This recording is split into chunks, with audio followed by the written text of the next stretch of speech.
तो देखिए, जो सैफ के हमले का आरोपी है वो बांग्लादेशी नागरिक है। हमारे संवाददाता सूरज ओझा इस बड़ी खबर पर हमारे साथ लाइव जुड़ चुके हैं। सूरज, बांग्लादेशी नागरिक कैसे मुंबई में इतने दिनों से रह रहा था? इसके पास कोई कागज नहीं, कोई दस्तावेज नहीं, क्या पुलिस के पास इससे संबंधित कोई जानकारी नहीं थी? इससे पहले भी कई बार हालांकि ड्राइव चलाई गई थी जो अवैध घुसपैठिए मुंबई में रहते थे उनको पकड़ने के लिए। क्या ये जिसने हमला किया ये बांग्लादेशी नागरिक है? पुलिस का शक पुख्ता सबूत में तब्दील होता हुआ दिखाई दे रहा है।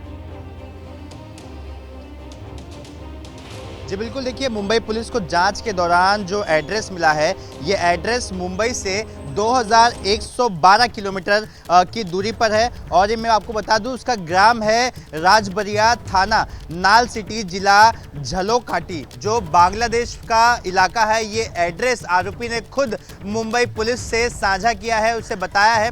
जब पूछताछ के दौरान इनिशियली पुलिस ने कहा कि तेरा नाम क्या है, तो आरोपी ने अपना नाम बताया। पुलिस ने कहा सच बता तेरा नाम क्या है। यही है, क्योंकि जब जांच की जा रही थी पुलिस को कई सारी चीज़ें कॉन्ट्राडिक्शन, ऐसी चीज़ें मिली थी जो उसके बयान से कॉन्ट्राडिक्ट कर रही थी, ऐसा मेरे सूत्रों ने बताया है।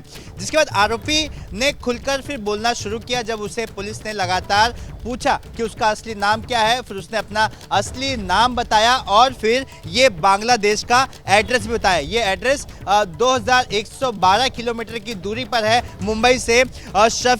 शरीफुल इस्लाम शहजादा ये आरोपी का नाम है। इनिशियली ये आरोपी हिंदू होने का दावा कर रहा था और हिंदू नाम ही बताकर अपना कवर बनाए रखा हुआ था ताकि किसी को उस पर शक ना हो। और इसी के चलते वो पिछले 4 से 5 महीने तक मुंबई और आसपास के जिलों में घूमता रहा, किसी को उस पर शक तक नहीं हुआ। और मुझे लगता है निजी रूप से कि अगर ये घटना नहीं हुई होती तो शायद वो उसे पकड़ने में पुलिस को और भी समय लग जाता, क्योंकि पुलिस अभी भी स्पेशल ड्राइव कर रही है।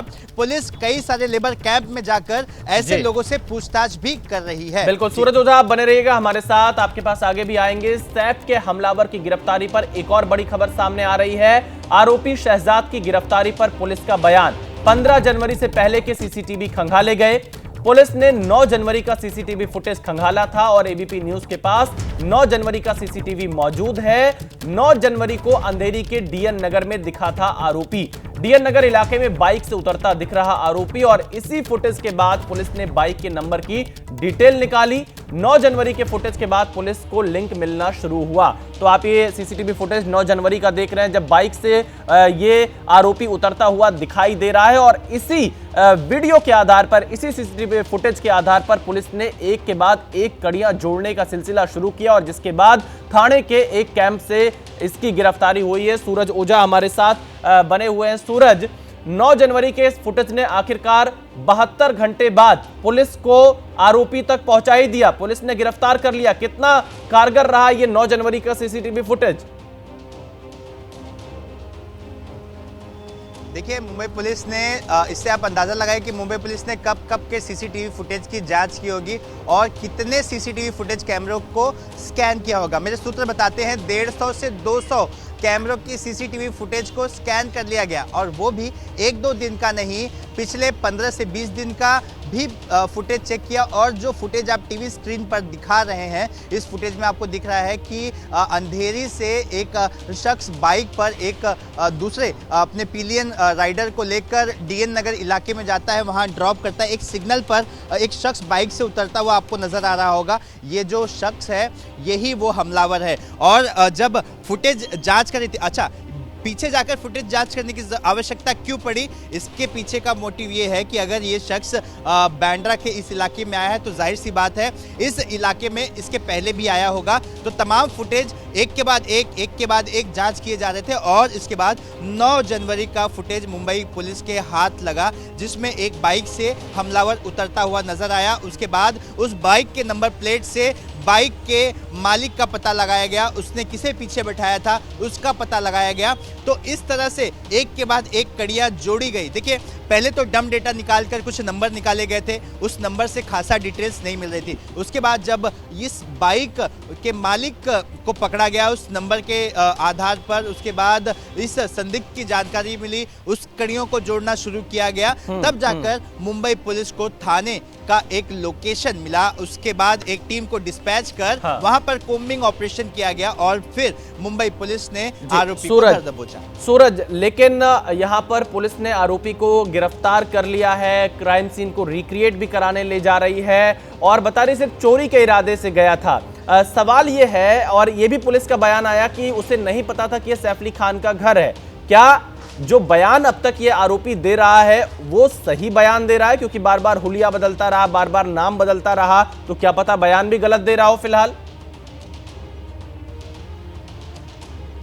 जी बिल्कुल, देखिए मैं आपको पहले कुछ एक विजुअल दिखाता हूं ताकि दर्शकों को भी लगे कि एबीपी की टीम लगातार पुलिस से संपर्क में है, बात कर रही है और जो कह रही है वो पत्थर की लकीर है। ये आप देखिए, ये यूनिट 9, ये क्राइम ब्रांच का कार्यालय है और इसके बगल में ये जो आपको ये बिल्डिंग दिखाई दे रही है, डीसीपी का चेंबर है और यहाँ पर सारे अधिकारी कहीं ना कहीं मौजूद हैं जो इस मामले से जुड़े हुए हैं। सूत्र बताते हैं कि मुंबई पुलिस को आरोपी ने अब तक जो कुछ भी बताया है वो महज एक इंफॉर्मेशन के तौर पर फिलहाल पुलिस ले रही है, उससे पत्थर की लकीर अब तक नहीं मानी जा रही है। पुलिस उससे दोबारा पूछताछ करेगी, तिबारा पूछताछ करेगी और ये पूछताछ पुलिस तब तक करेगी जब तक कोर्ट उन्हें इस आरोपी की कस्टडी देगी। देखिए आज आपको बता दें कि आज आरोपी को बांद्रा कोर्ट में प्रोड्यूस किया जाएगा। प्रोड्यूस करने के बाद पुलिस उसकी कस्टडी की मांग करेगी और उसके बाद इसने आज जो दावे किए हैं, जो कुछ जानकारी दी है, उसे वेरीफाई करने का काम किया जाएगा, उससे जुड़े सर्कमस्टेंशियल एविडेंस को गैदर करने का काम किया जाएगा। बिल्कुल, तो देखिए सूरज ओझा बता रहे हैं कि तमाम जो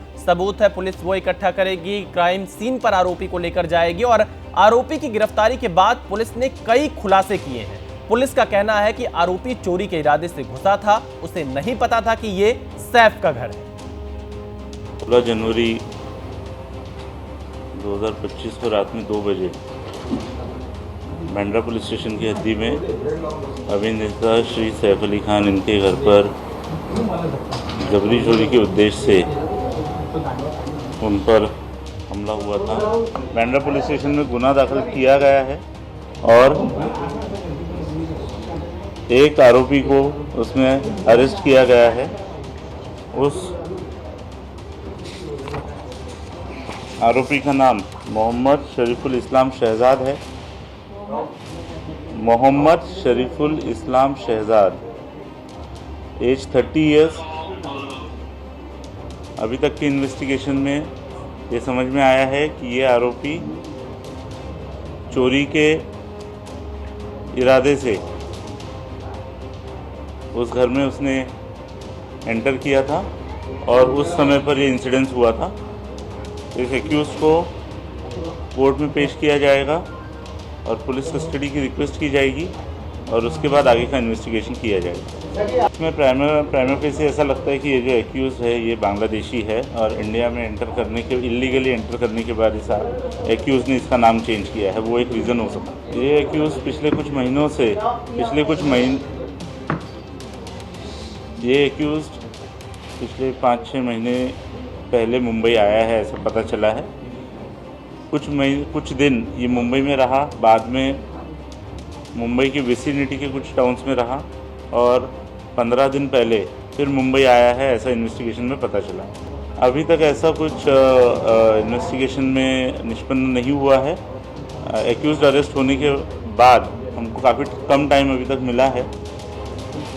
ये चीज़ें इन्वेस्टिगेशन में निष्पन्न की जाएगी। हाउसकीपिंग एजेंसी में काम करता था। किसी बार में काम किया, किसी कॉन्ट्रैक्ट? हाउसकीपिंग एजेंसी में काम करता था।